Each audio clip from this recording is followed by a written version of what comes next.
everyone. My name is Leticia Carreau, and welcome to this Tech Channel interview. Today, we are interviewing Misty Decker.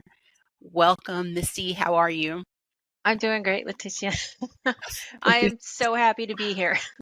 I am ecstatic to see you. It's such a pleasure to have you on today.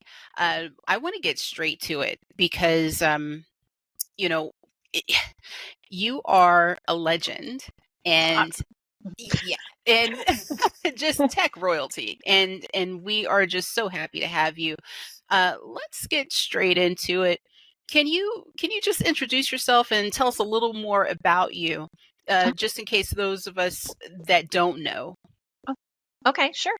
I lead our mainframe modernization practice here at Kyndryl, and I spent 30 years at IBM, hardware development manager, software development release manager. I was the release manager for the first release of ZOS.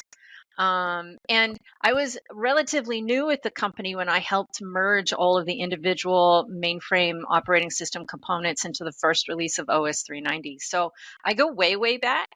And I spent a few years at Micro Focus, leading Okay. product marketing for mainframe modernization. And basically, my whole life revolves around the mainframe and making the most of it in the present and the future, right? So mainframe modernization is my whole thing. Mainframe modernization. So that's a hot topic, wouldn't you say? It is. I get a lot of different comments. There's a lot of confusion around just that word. The word itself, modernization, just leads to a lot of conversations. Why is that? What's that all about? Well, in this space, the word modernization itself is kind of vague, right? It Mm-hmm. sounds like you're taking something old and you're making it new, but what does that mean? Mm-hmm. Uh, I launched the modernization working group at the Open Mainframe Project specifically because of this confusion. Um, we're trying to define modernization as not the technology that's involved, but how the systems are meeting the modern needs of the business. It's about fit for purpose and delivering present and future value with whatever you have. So, the mainframe is thoroughly modern, but if you're not using those modern features, then taking advantage of those modern features of the mainframe you already have sitting right there in your IT data center, Mm-hmm. that is modernization. Um, if the mainframe is no longer serving the needs of your business and you need to do something different, moving off of that mainframe is modernization. Um, Taking your applications where they are and updating them to better deliver what you're trying to deliver to your customers is modernization, whether it's on the mainframe or off the mainframe. So I try to level it up beyond the technology and the programming language and really talk about taking whatever you have, your Mm-hmm. legacy systems. It doesn't matter how old they are. If they're already operational, if you Mm-hmm. wrote the program 2 years ago, it is now legacy. Because legacy, Really? well, if you think about it, legacy just means what you already have in your environment. Okay. And how you update what you already have in your environment is very different from writing something new from scratch. So legacy modernization really is just about updating, tweaking what you've got to deliver better value for what you need today and tomorrow, regardless of the technology that's involved. And my favorite author, Marianne Bellotti, I totally adore her and her book, Kill It with Fire. Kill it Big with push for fire. her. Mm-hmm. Um, she said secretly, all software development is legacy modernization. I love that quote. Because if you think about it, the same things that you need to do with a mainframe application in order to make it take advantage of cloud, Mm-hmm. you would have to do if you have a Java application when you were a startup and now you're growing to be bigger and now you need to integrate with cloud services. So legacy modernization has nothing to do with the technology. It has Mm-hmm. everything to do with having something already established, already in use that you now need to modify to do something different. So What do you say to those folks that are saying, "Well, I don't want to utilize this word modernization because, I don't think that I'm modernizing." Isn't it just an update? Wouldn't you agree? It's just an update. We're updating just like we do Right. updates to anything else. Um, and then some folks would say it's innovating. Well, isn't that tomato tomato? How would you?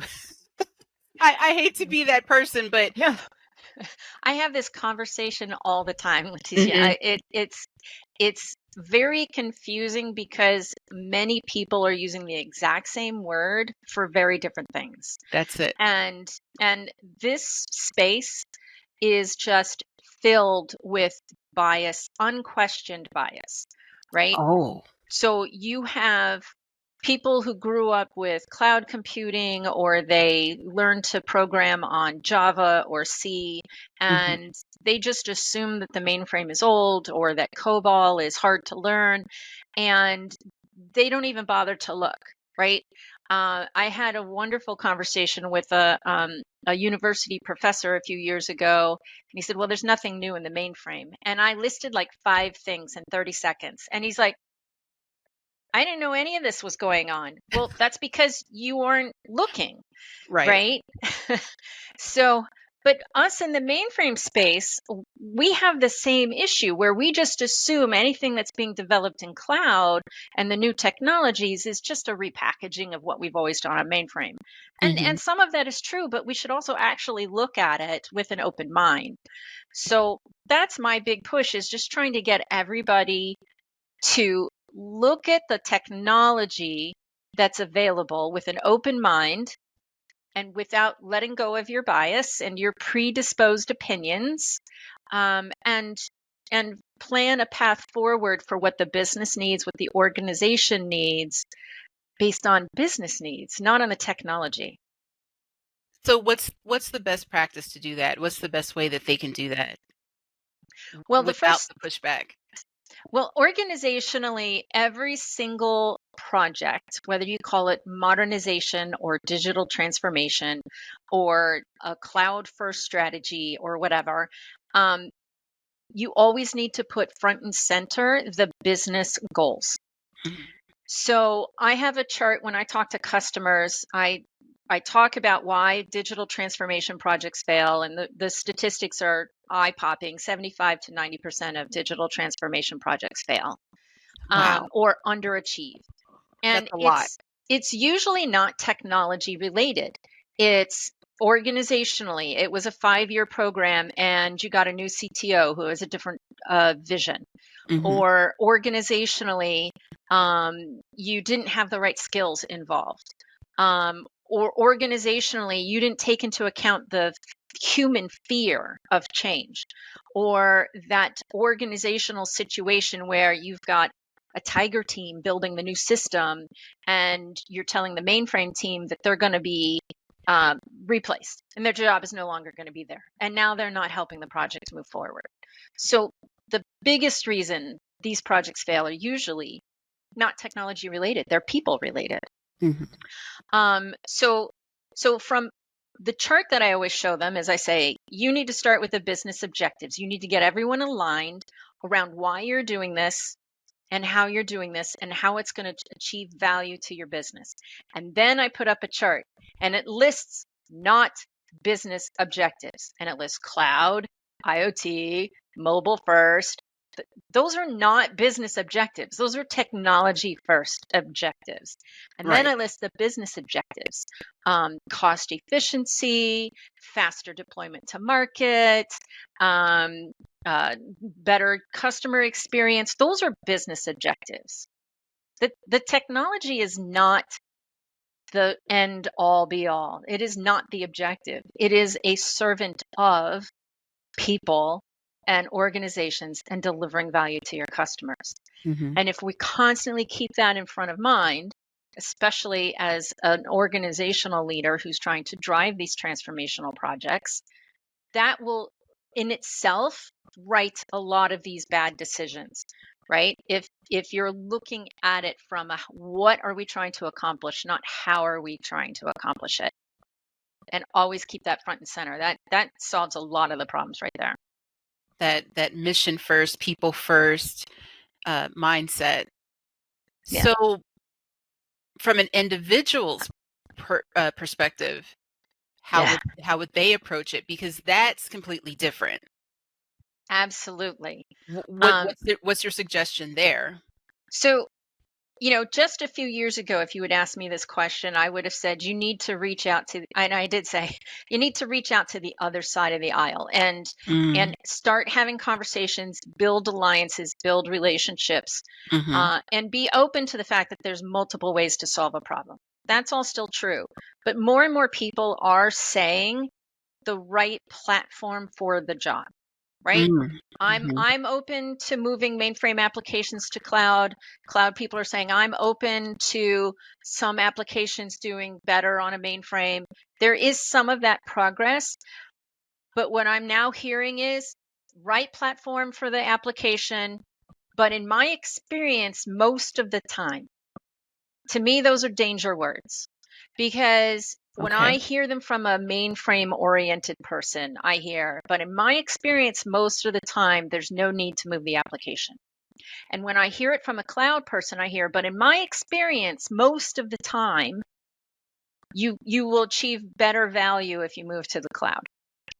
Hmm. In my experience, most of the time, before you've investigated the customer situation, the customer's business priorities, those trade-offs that they're willing to make, right? Am I going to say everything needs to be as secure as it possibly can, or am I saying I need to be on the cutting edge of the latest innovations, right? What are those trade-offs that the customer's willing to make? Um, if you've come to the table with an opinion that most of the time, and you need to justify that narrow slice of when you should do something different, hmm you're not starting with the business objectives. You're starting with the technology point of view. Does that make sense? Lots of sense. Yes. Yes. So you've just got to be super open-minded so that you can be able to collaborate effectively. Right. Um, wow. Well, I mean, That's a just big deal. it's the same thing in the DEI space, right? Mhm. There are Mhm. so many really good people out there that just have no idea that what they're doing is harmful or painful for somebody else. And you have to constantly question and get the feedback in order to be able to engage with people in a better way, in a more open minded way. And I think we have the same thing in technology. If the only people you're talking to are mainframers, or the only people you're talking to are cloud first, whatever, Mhm. clouders, I don't know. I just coined a new term.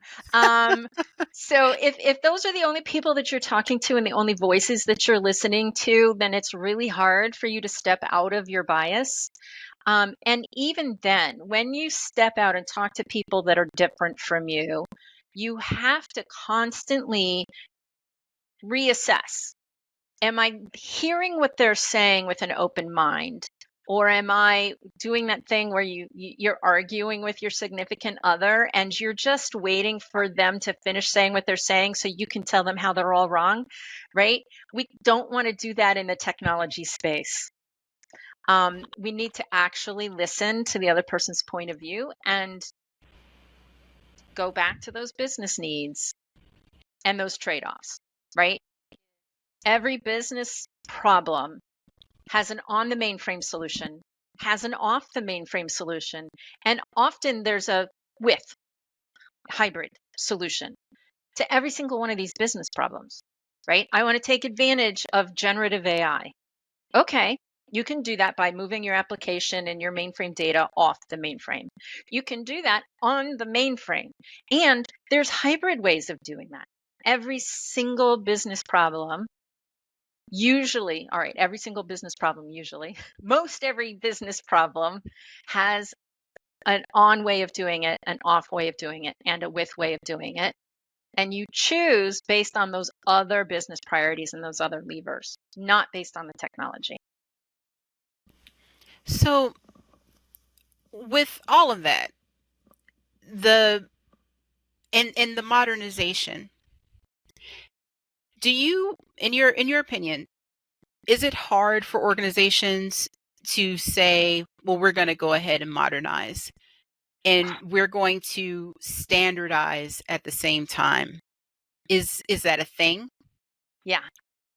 Um, Another really, really interesting thing about mainframe modernization is the level of fear, Mm. unspoken fear related with this. You have a very stable environment that is the heart of your business, and people are terrified to change anything. Whether it's modernize on, off, or with, they're terrified to touch it. They've probably seen somebody come in and try to modernize before them and fail miserably and maybe even got fired. Um, so there is a lot of fear, a lot of bias in this space. So it really comes down to just trying to um,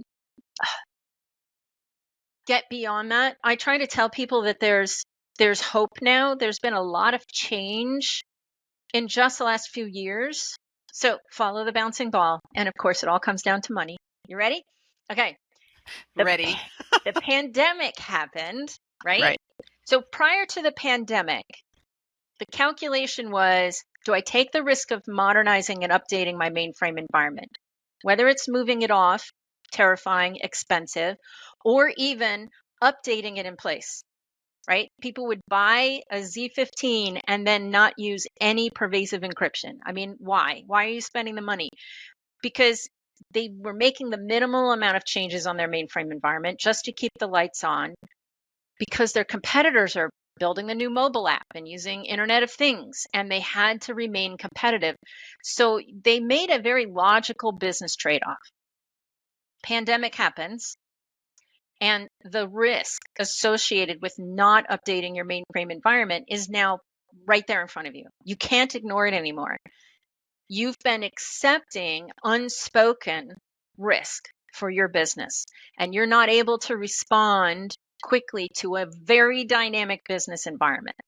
So now in 2020, all of these people are starting to get serious about actually spending money on modernizing their mainframe environment. Whether it's updating in place or moving off, they're now serious.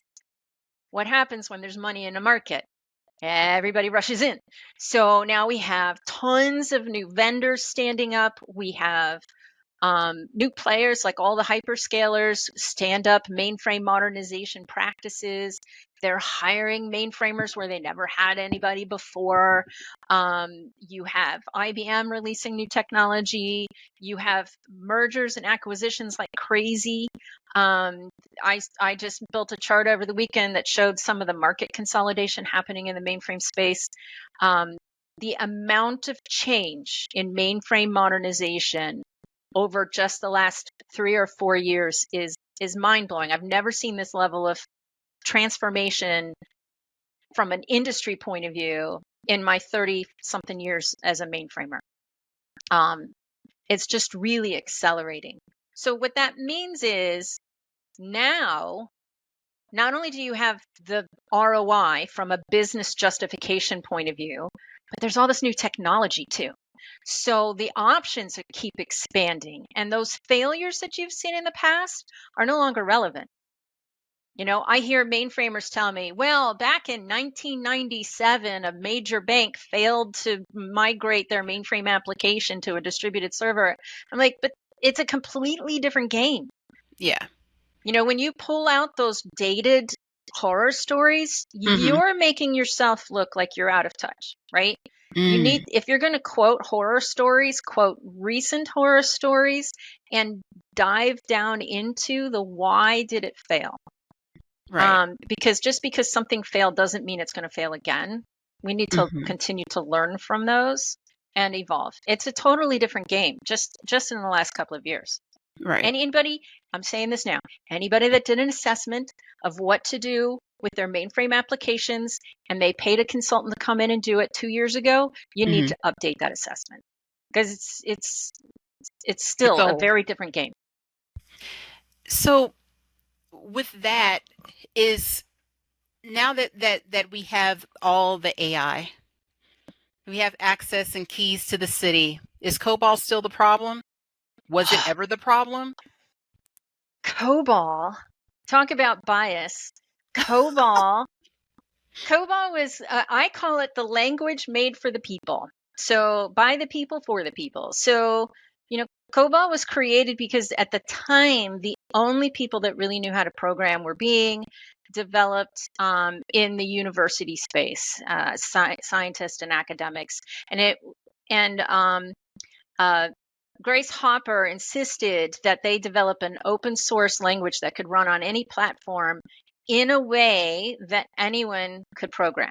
So that's why COBOL is so verbose. It's intentional so that it's an easy lift to get to it.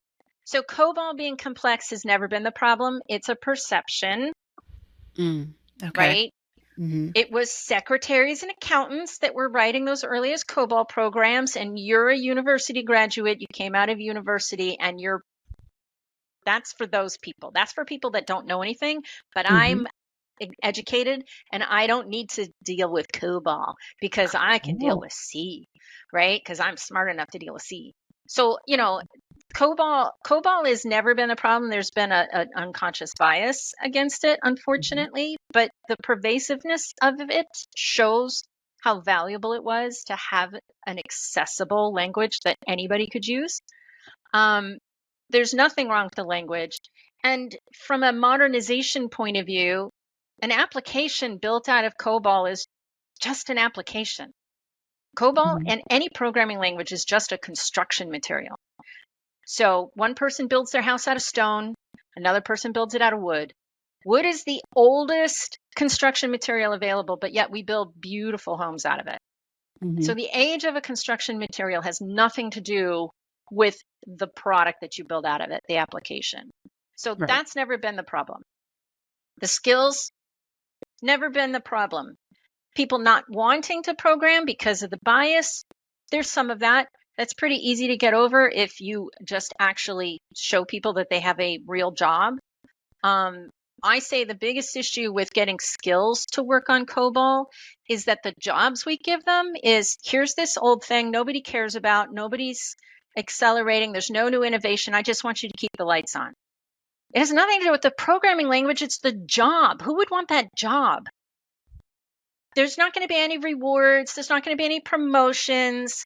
The people working over here on Java on cloud, they get to do all the cool stuff. They get to innovate. So when you Mm-hmm. have people in jobs that allow them to innovate and to be rewarded, they're not going to care if it's COBOL, right? So that's, Right. to me, that's the real COBOL problem. It's not COBOL at all. It's the applications that aren't maintained and the jobs that we create for people to maintain those applications is not a good job. It sounds like a marketing problem. I think there's a big part of that. There's a lot of perception involved Yeah. here, right? Yeah. One of the ways you get around bias is by educating people, and you educate people through marketing. So definitely. Do you have any last tips for us before we part today? Mhm. For modernization for the mainframe? Always, maybe even put a sticky on your board right in front of your face. Why am I doing this? Every single thing you do. Why? What is the business value that I'm doing this for? Just the why, always, not the how. The why, not the how. That's excellent. Thank you so much, Misty. How can people reach you if they have further questions? I am accessible on LinkedIn and I'm on Twitter, but not in any like serious professional capacity. Like if you want to see pictures of snakes in my backyard, you go to Twitter. There's Um, snakes in your backyard. yeah. I They're live out in the everywhere. wilderness. Yeah. There was a bear walking around my house looking in the windows just a few months ago. So, yeah. Yeah. I did not Wildlife. get a picture of the bear, but Yeah. the 6-foot black snake, yeah. I post pictures of him. Wow. Amazing. Well, thank you, Misty. I appreciate you. Misty Decker with us today. here with the Tech Channel interview. Thank you so much for joining us, and I hope that you have a wonderful day. Thanks so much, Misty. Always a pleasure, Leticia. Appreciate you. Bye-bye. Bye.